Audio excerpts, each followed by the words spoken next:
Welcome to my YouTube channel. You are watching my YouTube channel Biology All About Life.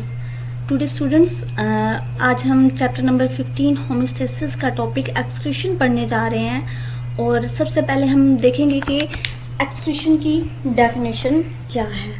Among the असमिलेटेड nutrients, अगर आप देखें कि हमारी body में हम जब फूड इंटेक करते हैं तो जो कार्बोहाइड्रेट्स हैं और लिपिड्स हैं ये CO2 और H2O मतलब कार्बन डाइऑक्साइड और वाटर में टूट जाते हैं और इस तरह प्रोटीन्स और जो न्यूक्लियर प्रोटीन्स हैं ये नाइट्रोजनस वेस्ट में तब्दील हो जाते हैं। और आपको पता है नाइट्रोजनस वेस्ट हमारी बॉडी के लिए हार्मफुल होते हैं और इसलिए हम उन्हें अपनी बॉडी से रिमूव करना होता है। इसलिए elimination of waste metabolites mainly of nitrogenous nature is called excretion. अब जो वेस्ट मेटाबोलाइट्स हैं, स्पेशली जो नाइट्रोजनस वेस्ट है, इसे हमारी बॉडी से रिमूव करने के प्रोसेस को क्या कहते हैं हम? एक्सक्रीशन। अब देखिए हम क्या कह रहे थे कि हम जब फूड इंटेक करते हैं या न्यूट्रिएंट्स से लेते हैं तो जब वो टूटते हैं मतलब जब डिसोसिएट्स होते हैं तो जो कार्बोहाइड्रेट्स और लिपिड्स हैं CO2 और H2O में होता है और प्रोटीन्स और न्यूक्लियर प्रोटीन्स जो हैं वो किस में टूट जाते हैं? वो नाइट्रोजन में। और नाइट्रोजन को हम अपनी बॉडी से रिमूव करते हैं during the process of excretion. Basic concept of excretion in plants. अब हम देखेंगे कि प्लांट्स किस तरह एक्सक्रीट करते हैं और एनिमल्स। अब देखें जो प्लांट्स हैं इनके जो मैकेनिज्म है वो डिफरेंट है एनिमल्स से। अब देखिए प्लांट्स जो होते हैं ये जो इनका मेटाबॉलिक प्रोड्यूस करते हैं CO2 और H2 एज एक्सक्रीटरी प्रोडक्ट, उसके अलावा ये ऑर्गेनिक और इनऑर्गेनिक वेस्ट भी जो है स्टोर भी करते हैं। मतलब होता वेस्ट है थोड़ी देर के लिए अपनी बॉडी में स्टोर कर लेंगे, जब ज़रूरत होगी उसे रिमूव कर देंगे। अब दोनों के एनिमल्स का भी हम देखा है कि वो एक्सक्रीशन किन चीज़ों की करते हैं, मेनली नाइट्रोजन की। और इनमें ये कह रहे हैं प्लांट्स जो होते हैं इनके ऑर्गेनिक वेस्ट भी होता है और इनऑर्गेनिक वेस्ट भी होता है, वो अपनी बॉडी में स्टोर कर लेते हैं और जब उन्हें रिमूव करना होता है तो वो उसे रिमूव कर देते हैं। अब देखिए प्लांट्स में ना वैक्यूल होता है, इसलिए हम प्लांट सेल्स और एनिमल सेल में भी डिफरेंट देखते हैं ना कि प्लांट सेल में जो सेंटर में लार्ज वैक्यूल होता है ये एक मेजर स्टोरिंग ऑर्गन है। इसमें वो यूजफुल या वेस्ट दोनों स्टोर कर सकता है और ये इतनी हद तक स्टोर कर सकता है कि वो क्रिस्टल्स में चेंज हो जाते हैं जो उनके वेस्ट हैं। और ये प्लांट के जो वेस्ट हैं हम पहले ही बात कर चुके हैं कि ऑर्गेनिक और इनऑर्गेनिक नेचर दोनों के होते हैं। अब देखिए क्या था कि जो प्लांट्स हैं वो उनके जो वेस्ट है CO2 भी है H2O भी है, उसके अलावा उनके कौन कौन से वेस्ट हैं? ऑर्गेनिक और इनऑर्गेनिक वेस्ट हैं। और वो स्टोर कहाँ पे होते हैं? वैक्यूल्स में। और वैक्यूल्स कहाँ पे मौजूद है? सेल के सेंट्रल में। और ये यूजफुल कंपाउंड्स और वेस्ट दोनों को स्टोर कर सकता है। अब उसके अलावा एक तो वैक्यूल हो गया, लीव्स हैं, जो प्लांट्स के जो लीव्स होते हैं ना ये भी मेजर स्टोरिंग ऑर्गन है, ये वेस्ट प्रोडक्ट्स को स्टोर कर लेते हैं। और जब ऑटम आता है तो ये लीव्स जो होते हैं गिर जाते हैं, इसलिए कुछ स्टार्क्स भी होती हैं, वो भी जैसे कुछ बल्ब्स होती हैं जैसे blue bell living the bulb underground, ये जो अपनी बल्ब होती हैं इसमें वेस्ट मटेरियल को स्टोर करते रहते हैं और बाद में उसे अलग कर देते हैं।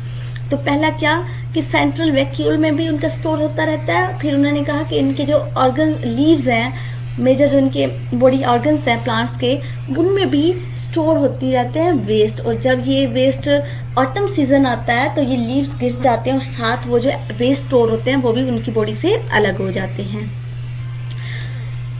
इसलिए जो ऑटम लीव्स होते हैं ये गुड सोर्स ऑफ मिनरल होते हैं क्योंकि इनमें नाइट्रोजन वेस्ट मौजूद होता है और नाइट्रोजन जो होता है जो प्लांट्स की ग्रोथ के लिए ज़्यादा ज़रूरी होता है।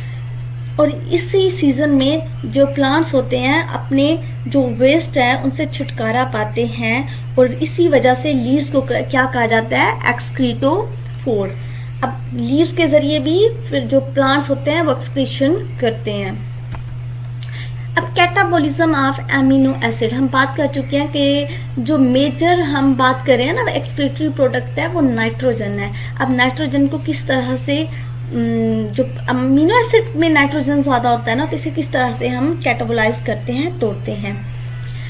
तो पहले जब अमीनो एसिड को तोड़ा जाता है तो क्या आता है? अमोनिया इज रिलीज्ड और transferred to another molecule for removal और रीयूज। जो इसमें अमोनिया जो होता है, अमीनो एसिड को जब तोड़ते हैं तो अमीनो ग्रुप जो होता है इससे रिलीज होता है और इस प्रोसेस को हम कहते हैं डी अमाइनेशन। तो अमोनिया रिलीज होने के प्रोसेस को क्या कहते हैं? D amination. और ये या तो हम रीयूज करते हैं या फिर नेक्स्ट किसी और रिमूवल के लिए इस्तेमाल किया जाता है।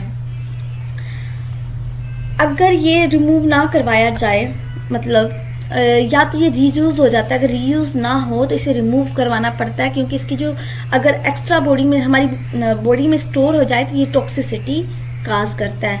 इसकी वजह से कन्वीनियंस, कोमा और डेथ भी हो सकती है। और जो एनिमल्स होते हैं वो ज्यादातर अमोनिया, यूरिया और यूरिक एसिड की फॉर्म में नाइट्रोजन को रिलीज करते हैं। अब पहले क्या बात है कि जब कैटाबोलिज्म ऑफ अमीनो एसिड होता है तो अमीनो ग्रुप अलग हो जाता है और उस प्रोसेस को हम क्या कहते हैं? D amination. अब या ये जो अमीनो ग्रुप अलहदा हुआ है या तो इसे रीयूज किया जाता है या रिमूवल किया जाता है। अगर ये रीयूज ना हो तो ये टॉक्सिसिटी काज करता है, जिसकी वजह से डेथ और कोमा और कन्वुलेंस जैसी सिचुएशंस हो सकती हैं। और इसे हम जो बॉडी से रिमूव करवाया जाता है वो अमोनिया, यूरिया या यूरिक एसिड की फॉर्म में करवाया जाता है। अब इसके पाथवे बताया जाता है। अब lower quantities of nitrogen are oxidised in the form of other compound, और उसके अलावा क्रिटाइन, ट्राइमिथाइल अमाइन ऑक्साइड और in a very small quantities as amino acids, purines और पैरामिडाइंस की फॉर्म में भी बॉडी से एक्सक्रीशन करवाई जाती है। अब जो प्यूराइंस और पैरामिडेंस हैं, ये बेसिस होती हैं जो डीएनए फॉर्मेशन के लिए, डीएनए सिंथेसिस के लिए ज़रूरी होती हैं। जब इन्हें ब्रेक डाउन करवाया जाता है तो सिग्निफिकेंट, काफ़ी हद में नाइट्रोजनस वेस्ट प्रोड्यूस होता है। वो होता है हैपोजेंथाइन, जेंथाइन, यूरिक एसिड, एलेंटोइन, यूरिया और अमोनिया की फॉर्म में। अब फिर पढ़ लें कि जो कैटाबोलिज्म है अमीनो एसिड की होती है, तो अमीनो ग्रुप जो होता है इसे अलग किया जाता है, उससे हम प्रोसेस को कहते हैं डी अमाइनेशन। अब डी अमाइनेशन का जो के जरिए जो हमें अमाइनो ग्रुप मिला है, या हम उसे रीयूज करते हैं या रिमूव करते हैं। और रिमूव करना क्यों जरूरी होता है? क्योंकि ये टॉक्सिसिटी काज करता है। तो इसके मेजर जो मोस्टली जो इसे ज्यादातर जो नाइट्रोजन है वो अमोनिया, यूरिया और यूरिक एसिड की फॉर्म में रिलीज की जाती है, लेकिन उसके अलावा इसे क्रिटाइन और ट्राइमिथाइल अमाइन ऑक्साइड की फॉर्म में भी रिलीज किया जाता है, एक्सक्रीट किया जाता है हमारी बॉडी से।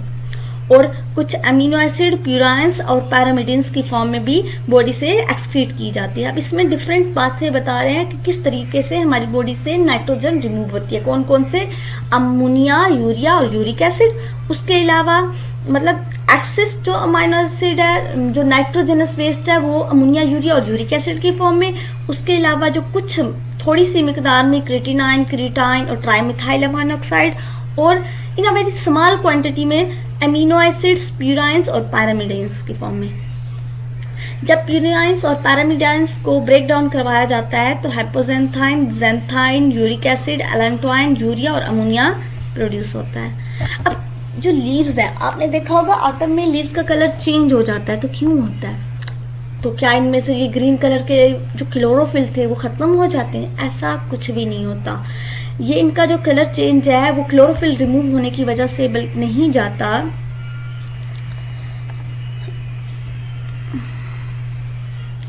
As the microscopic examination of autumn leaves shows that leaves are loaded with pigmented compound prior to falling off, and many toxic material like heavy metal increase sharply as yellowing proceed.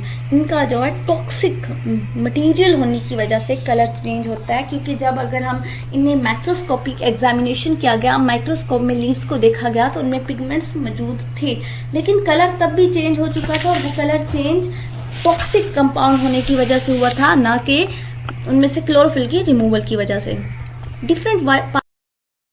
अब हम पढ़ेंगे different pathways for waste storage and excretion in plants. हम पहले पढ़ चुके हैं कि plants, देखें प्लांट्स किस किस तरह से वेस्ट रिमूव करते हैं। प्लांट्स जो थे लीव्स के जरिए करते हैं, वैक्यूम स्टोर करते हैं। उनका जो मेजर एक्सक्रीटरी था वो CO2 था, H2 अपनी बॉडी से रिमूव करते हैं और स्टोर कर लेते हैं टॉक्सिक कंपाउंड को अपने लीव्स में, और जब ऑटम सीजन आता है तो उसे गिरा देते हैं, जिसकी वजह से उन्हें उनसे छुटकारा मिल जाता है। लेकिन इसके अलावा और भी मेथड्स हैं जिनके जरिए वो नाइट्रोजन को या टॉक्सिक जो सब्सटेंसेस होते हैं वो उन्हें स्टोर करते हैं और बाद में रिलीज।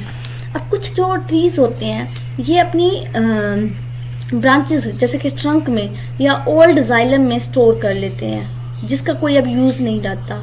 जैसे कि इबोनी में आप देखते हैं कि उनकी जो वुड की जो सेंटर होती है वो ब्लैक होती है क्योंकि उनमें वेस्ट स्टोर होता है। और कुछ कंपाउंड्स जो होते हैं वेस्ट कंपाउंड्स रिलीज करते हैं सॉइल में। और ये जो वेस्ट प्लांट्स जो ये केमिकल्स रिलीज करते हैं या वेस्ट, ये उन्हें कंपीटिंग प्लांट्स से भी बचाते हैं। अब ये पता है क्या होता है, कुछ प्लांट्स ऐसे केमिकल रिलीज करते हैं जिसकी वजह से उनके इर्द गिर्द और प्लांट्स जो होते हैं वो ग्रो नहीं कर सकते और वो खत्म हो जाते हैं। इस तरह से वो जो केमिकल वीपन्स होते हैं, मतलब ये जब वो रिलीज करते हैं तो उनकी वजह से इर्द गिर्द के सारे और प्लांट्स खत्म हो जाते हैं। तो जो उनके न्यूट्रिएंट्स होंगे जो उसके इर्द गिर्द मौजूद होंगे तो वो सिर्फ उसी प्लांट को मिलेंगे क्योंकि बाकी तो सारे खत्म हो गए।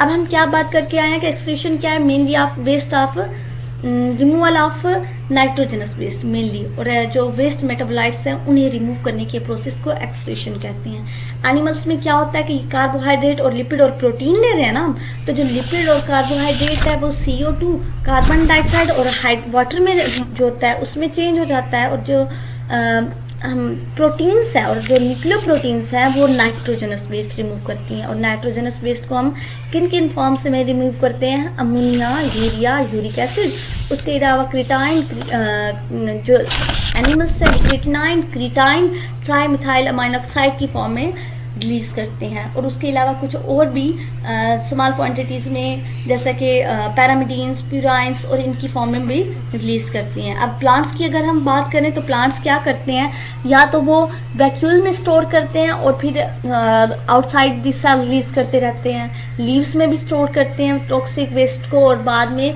ऑटम में गिरा देते हैं, और उसके अलावा अपनी जो उनकी ट्रंक होती है ट्रंक में भी स्टोर करते हैं और बाद में उसे गिरा देते हैं। और कुछ केमिकल्स रिलीज करते हैं सॉइल में, इस तरह से वो टॉक्सिक वेस्ट को रिलीज करते हैं। अब इसके अलावा ना आप देखें, पहले हम सिर्फ नाइट्रोजनस वेस्ट पढ़ के आए हैं लेकिन कुछ और चीजें भी वेस्ट में इंक्लूड है। आप देखें, अगर एक हम लास्ट जो वीडियोस थी उनमें हम हाइपरटोनिक और हाइपोटोनिक इन्वायरमेंट पढ़ के आए थे, ऑस्मोरेगुलेशन इन मैरीन फ्रेश वाटर। अब एक फिश या एक एनिमल जो मैरीन इन्वायरमेंट में रह रहा है तो वो जो साल्ट है, एक्स्ट्रा साल्ट जो होगा वो उसका एक्सक्रीटरी प्रोडक्ट होगा, और जो एक्स्ट्रा वाटर होता है फ्रेश वाटर फिश में वो भी उनका एक्सक्रीटरी प्रोडक्ट होगा। अब देखिए प्रोटीन क्या था, अमीनो एसिड में चेंज होता है और अमीनो ग्रुप में, और इस तरह न्यूक्लिक एसिड और नाइट्रोजनस बेस भी में चेंज हो जाता है। और ये फिशेस अमोनिया रिलीज करती हैं, ये ह्यूमंस और एनिमल्स, टेरिशियल एनिमल्स यूरिया और birds uric acid. Thank you for watching my YouTube channel and don't forget to subscribe to my channel.